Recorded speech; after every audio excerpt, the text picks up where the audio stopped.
먼 길을 떠나는 자들의 마지막 오아시스는 어떤 모습이었을까? 세계유산 우즈베키스탄 이찬칼라. 우즈베키스탄의 세계유산 이찬칼라로 떠나보자. 공짜다. 이치칼라는 우즈베키스탄 히바에 있다. 1990년에 세계유산으로 등재되었다. 이찬칼라는 대상들이 사막을 건너 이란으로 가기 전에 마지막으로 휴식을 취하던 곳으로 약 10m 높이의 성벽으로 둘러싸여 있는 옛 히바 오아시스의 도심지이다. 비록 아주 오래된 기념물들은 일부밖에 남아있지 않지만 중앙아시아의 뛰어난 이슬람 건축이 잘 보존되어 있다. 이곳에는 주마 모스크, 무덤들, 이슬람 고등교육시설인 머드라사들, 그리고 19세기 초에 알라 쿨리칸에 의해 건설된 두 개의 웅장한 궁전 등의 뛰어난 건축물들이 있다. 이찬칼라는 다음과 같은 등재 기준 우부로 등재되었다.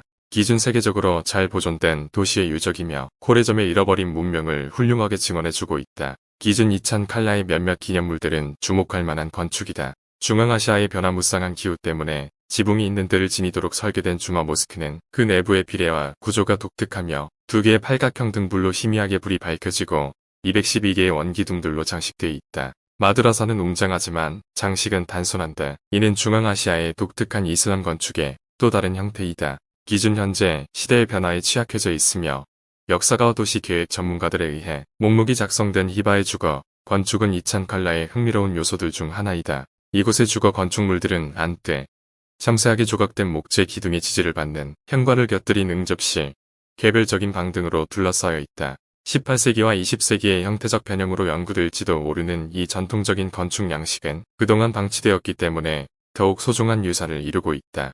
옛날 옥시스 강이었던 아무다리어 강의 서쪽에 있는 히바 오아시스는 대상들이 페르시아로 이어지는 사막을 건너기 전에 마지막으로 휴식을 취하던 곳이었다. 4세기의 히바는 이란인들이 세운 호라즘 왕국의 중심지였다. 이 왕국의 번영은 이 지역의 검은 모래를 비옥한 목초지와 정원과 수원으로 바꿀 수 있는 수압 기술과 관련돼 있었다. 712년 처음 아랍인들이 이 도시를 정복했으며 그 다음에는 1221년 몽골인들이 이곳을 차지했다. 1379년에는 티무르의 수중에 넘어갔고 1512년에 우즈베크인들의 지배를 받으면서 새로운 나라의 수도가 되었으며 1643년부터는 카네이트의 수도가 되었다. 19세기 동안 독립을 누렸으나 1873년에 러시아의 보호국이 되었다. 직사각형 모양의 이 도시는 두 부분으로 나뉜다. 즉, 이전에 요새화된 외부 도시인 디찬칼라와 10m 높이의 성벽으로 둘러싸인 도심지인 이찬칼라로 나뉜다. 비록 1788년, 1789년에 대대적으로 재건되기는 했지만 주마 모스크를 제외한 17세기 이전 건축물은 거의 남아있지 않다. 대부분의 공공 건물들은 동서축을 중심으로 하여 그 둘레에 물이 지어 있는데 그 한쪽 끝 옆으로 히바 군주들의 웅장한 집들이 이어져 있다. 북서쪽에는 1686년 1688년에 아랑칸에 의해 건설된 고대 요새 푸냐아크가 있다. 처음 지어졌을 때 푸냐아르크는 가공할 만한 사각형 포로였지만 19세기 초 알라올리 칸에 의해서 호화로운 궁전으로 바뀌었다. 1830년 1838년에 건설된 북동쪽의 타시코올리 팰리스 역시 알라올리 칸을 위한 것이었다. 그 외의 특별한 기념물들로는 팔라반 마머드의 무덤과 14세기에 지어졌을 당시의 배치를 고스란히 간직하고 있는 세이드 오로딘의 무덤을 들 수 있다.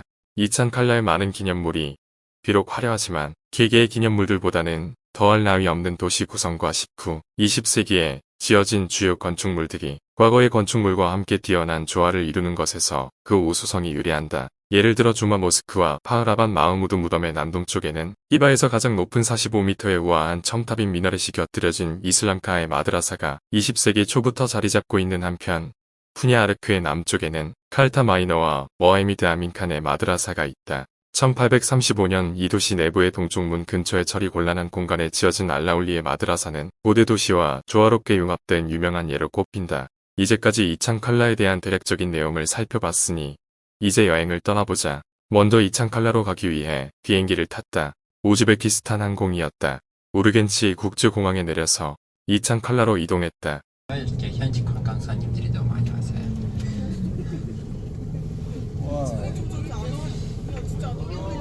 드디어 도착했다. 이찬칼라의 서문이다.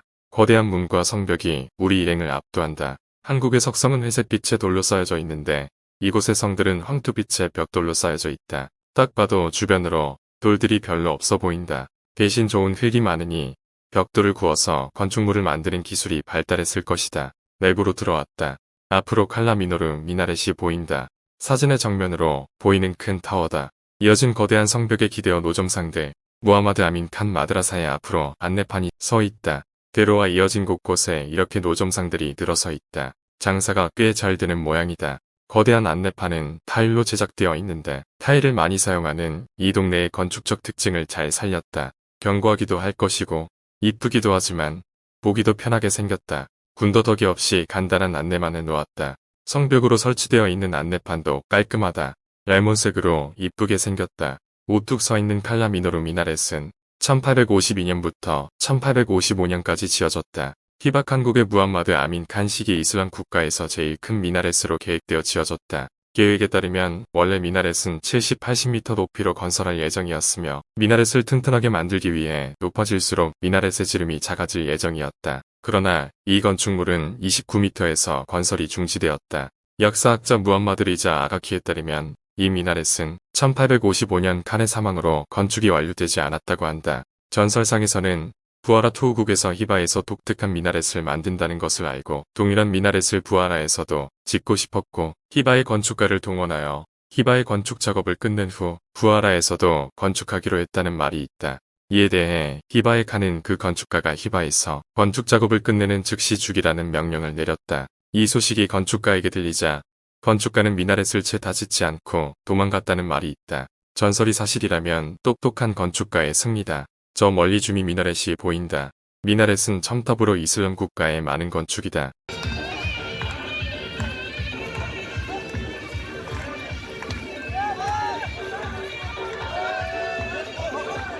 주민들과의 만남은 잠시 후로 미루고 중앙 모스크로 들어왔다. 이 모스크는 중앙아시아의 변화무쌍한 기후 때문에 지붕이 있는 뜰을 지니도록 설계되었다. 그 내부의 비례와 구조가 독특하며 두 개의 팔각형 등불로 희미하게 불이 밝혀지고 212개의 원기둥들로 장식되어 있다. 마드라사는 웅장하지만 장식은 단순한데 중앙아시아의 독특한 이슬람 건축의 또 다른 형태라고 한다. 세계유산 관련 자료에 그렇게 써 있다. 중앙 모스크를 보고 나왔다. 이슬람 코자 머드라사 옆에 있는 식당에 들렸다. 식당 내부도 전통 건축을 반영해서 이쁘게 꾸며놨다. 이 나라 음식은 한국 사람 입맛에도 잘 맞는다. 이 빵도 맛있고 이 빨간 스프도 맛있다. 밑반찬도 먹을만하고 이런 음식도 양호하다. 고양이도 귀엽고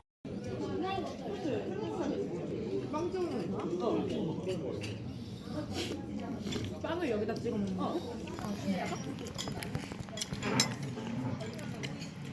식사를 마치고 이슬람 코자 머드라사를 둘러봤다. 이 공간은 작은 박물관으로 활용되고 있었다. 문양이 화려한 문짝도 걸어놓고 이건 뭘까? 이슬람의 학교인 마드라사를 활용하다 보니 작은 공간들이 쭉 연결되어 있는 형태로 전시되고 있었다. 우리나라로 치면 향교나 서원 정도 될 듯. 전시 유물은 그냥 둘러보면 될 정도.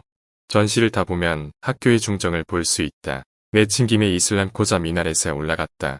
이 미나렛이 2000칼라가 있는 히바에서 가장 높은 45m라고 한다. 걸어서 올라가는데 힘들어 죽는 줄. 올라가면 이런 풍경을 볼 수 있다. 고운 벽돌로 건축한 성벽과 낮은 건물들이 옹기종기 모여있다. 다시 힘들게 내려와서 후들거리는 다리를 잡았다. 아까 그 결혼의 주인공들이 사진을 같이 찍자고 하더라. 그래서 찰칵 다시 골목길을 지나 타시코올리 팰리스로 갔다. 이 궁전은 19세기 초반에 건축되었으며 전형적인 코레점 건축 양식을 보여준다. 궁전은 알라쿨리칸의 명령에 따라 지어졌다. 건설되는 동안 코레점은 국정을 잘 운영하여 예산이 풍부했다. 칸은 자신의 궁전을 화려하게 장식하는데 돈을 아끼지 않았다. 건물을 짓는데 8년이 걸렸지만 성질급한 칸은 기뻐하지 않았다. 그는 궁궐의 건축이 2년 안에 완료되기를 원했다. 그래서 많은 책임 건축가들이 목숨을 잃었다. 그들은 여성들의 공간인 하렘과 칸의 공간으로 공사를 했다. 이후 동쪽과 서쪽에 각각 메크몬코나 접수홀과 아르존코나 법원을 지었다. 벽은 흰색과 파란색, 마졸리카 타일로 화려하게 장식되어 있다. 창문에는 멋진 구리 격자가 있다. 손님과 대표단을 위해 지정된 섹션은 중앙에 칸의 게스트 유르트를 위한 원형 플랫폼이 있는 정사각형 마당을 형성한다. 마당을 따라 이완 테라스와 객실이 있다. 모두 전통적인 흰색과 파란색 마졸리카로 화려하게 장식되어 있다. 아르존코나의 벽과 전체 궁전은 천재라는 별명을 가진 유명한 예술가 엘브덜라에 의해 장식되었다. 궁궐을 나와서 17세기 후반의 아랑칸에 의해 건설된 요새인 쿠냐 아크도 돌아봤다. 벽이 굉장히 높은데 자세히 보면 식물유를 넣은 흙으로 단단하게 만들었는데 이런 방법은 우리나라의 흙벽에도 많이 사용된다. 요새에 올랐다.